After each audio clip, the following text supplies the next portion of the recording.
Welcome to Spring LIB. Hi everyone, so what we have here is a spring follower system which has a weight of 0.75 pounds and a radius of the cam which it's connected to, and the cam has a radius of 0.2 feet, and z, which governs the motion of the follower, is given by 0.1 sine theta. So that's the motion of z as a function of theta, which is the rotation. Theta dot, so we know that theta dot, at the rotational speed of the cam, is 6 radians per second, and we know that the spring constant is 12 pounds per foot. We also know that at theta equals 90 degrees, that the spring is compressed 0.4 feet.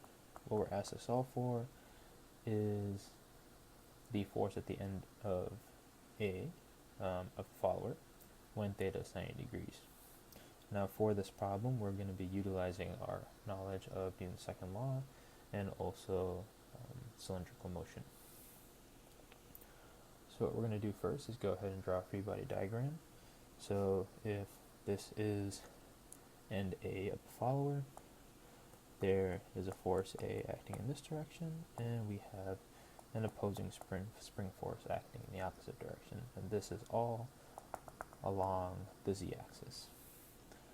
So we know that z is equal to 0.1 sine 2 theta, as given to us by the problem. Go back and fix that in the original problem statement. So we know that it's 0.1 sine 2 theta. Therefore, just by differentiating, we know that z dot is equal to 0.2 cosine 2 theta times theta dot.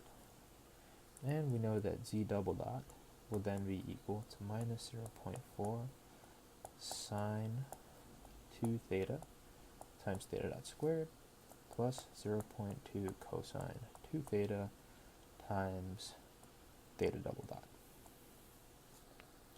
So we know that theta dot is equal to 6 radians per second, and we also know that theta double dot is equal to 0. With this information, we can then compute that z double dot will then just be equal to negative 14.4 sine 2 theta. So next, by using our free body diagram that we drew in the beginning, we can see that the net force in the z direction, which is given by m times az,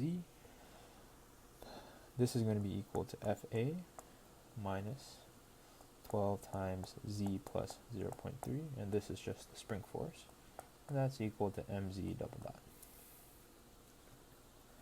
Then what we can do is we can plug in our known values. We can say that Fa minus 12 times z plus 0.3 is equal to the mass times z double dot, which we found to be negative 14.4 sine of 2 theta. Now for theta equal to 45 degrees, we see that this equation simplifies down to Fa minus 120 times 0.4 is equal to 0.75 all over 32.2 times negative 14.4. What this does is this gives us an Fa that's equal to 4.46 pounds, and that's our final answer.